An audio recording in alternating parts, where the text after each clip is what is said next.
সব পরীক্ষায় কত ভালো ফল হলো তোর। বাবা বললেন, আরো পড়ো, উচ্চ শিক্ষায় উচ্চ সম্মানের একমাত্র পথ। তুই আরো পড়লি, তারপর তোর চাকরি হলো কত বড় অফিসে। তোর মনে আছে খোকন, প্রথম মাসের মাইনে হাতে পেয়ে তুই কত কি কিনে এনেছিলি? তখন তো আমরা উঠে এসেছি শ্যামবাজারে, 2 কামরার বেশ সাজানো গোছানো বড় ফ্ল্যাট। তোর অফিস থেকেই তো দিয়েছিল। সেই বাড়ি, সেই ঘর, সেই ব্যালকনি, কত স্মৃতি, কত ছবি। তোর মনে আছে খোকন, ওই বাড়িতেই তো আশ্বিনের ঝোড়ো বিকেলে তোর বাবা যেদিন তাতে চলে গেলেন, তোর মনে আছে?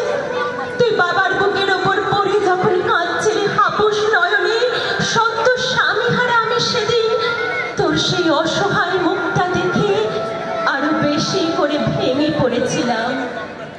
তোকে বুকে টেনে নিয়েছিলাম সেই ছোটবেলার মতো। বলেছিলাম, কাঁদিস না খোকন, আমি তো আছি। আজ 1 শ্রাবণ, কলকাতা থেকে অনেক দূরে মফস্বলের এই বৃদ্ধাশ্রমে আমি একেবারে একলা খোকন। তোকে বড় দেখতে ইচ্ছে করছে রে, তোকে, বৌমাকে আর ছোট্ট বিল্টুকে। তোরা এখন কত দূরে, সল্টলেকের মার্বেল বসানো ঝকঝকে বাড়িতে আজ তোর জন্মদিনের নিশ্চয়ই খুব বড় পার্টি হচ্ছে, তাই না রে খোকন?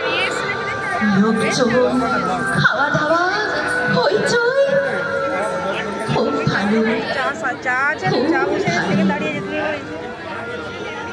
আজ 1 শ্রাবণ খোকন, আমার বড় মনে পড়ছে যাদবপুরের ভাঙা ঘরে মাঝরাতে তুই হঠাৎ ভয় পেয়ে আমাকে জড়িয়ে ধরতিস।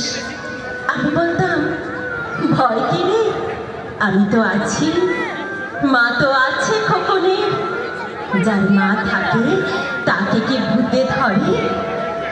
তুই নিশ্চিন্ত হয়ে ঘুমিয়ে পড়তিস আমার বুক জুড়ে।